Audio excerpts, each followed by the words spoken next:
ارشاد فرماتے ہیں کہ اطراف مدینہ کے گاؤں میں سے ایک عورت بیمار ہو گئی۔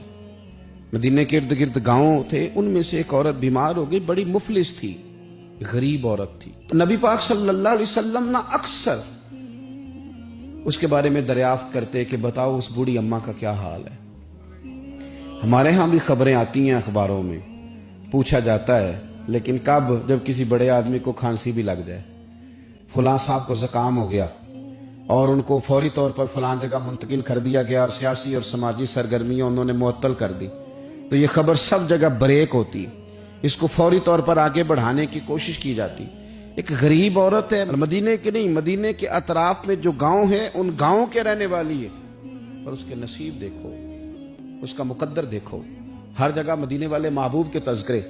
وہ کتنی نصیبوں والی عورت ہے جس کے بارے میں حضور کئی دفعہ پوچھتے ہیں کہ اس بیمار کا حال بتاؤ۔ بظاہر اس کا کوئی سیاسی، سماجی، مالی قد کاٹ نہیں، لیکن یوں لگتا ہے کہ اس کا قد حضور کی تیمارداری کی برکت سے جب نبی پاک نے اس کا پوچھا ہوگا تو یوں لگتا ہے اس کا قد آسمانوں کے برابر چلا ہو گیا، آسمانوں کے برابر چلا گیا ہوگا۔ رسول کریم علیہ السلام بار بار پوچھتے، اور جب اس کے زیادہ بیمار ہونے کی خبر آئی تو حضور نے فرمایا اگر وصال ہو گیا تو مجھے خبر کرنا۔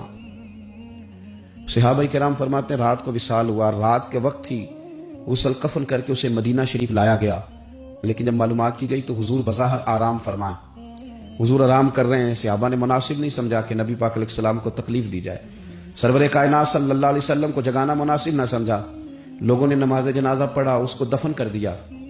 حضور نے صبح پوچھا مجھے خبر کیوں نہیں دی؟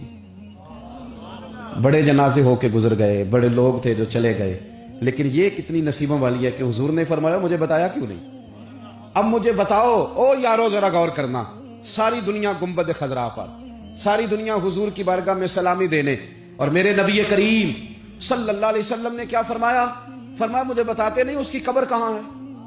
یعنی حضور قبر کا پتہ پوچھے محبوب۔ حضور تو ویسے کسی جگہ قریب سے گزر جائے نا تو اعلیٰ حضرت فاضل بریلوی فرماتے ہیں وہ جس سمت آ گئے ہیں کوچے بسا دیے ہیں، وہ تو علاقہ ویسے ہی مہک جاتا ہے، بس جاتا ہے۔ حضور قبر کہاں ہے؟ اس کا کوئی سیاسی قد کاٹ ہے؟ یہ کوئی بہت بڑے قبیلے کی ہے؟ حضور نے فرمایا دیکھو غریبی کو اعزاز اس طرح دینا، یہ میرا اسوہ حسنہ ہے، اس طرح غریبوں کے ساتھ سلوک کرنا، پھر غریب مایوس نہیں ہوں گے، پھر غریب خودکشیاں نہیں کریں گے، پھر غریب اپنے آپ کو معاشرے سے کٹا ہوا محسوس۔ کہاں ہے اس کی قبر؟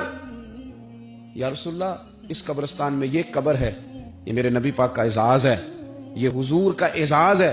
ویسے تو دوسرا جنازہ جائز نہیں، اگر وارث جنازہ نہ پڑھے تو پھر دوسرا جنازہ پڑھا جا سکتا ہے، لیکن حضور تو وارث ہے نا اپنی ساری امت کے۔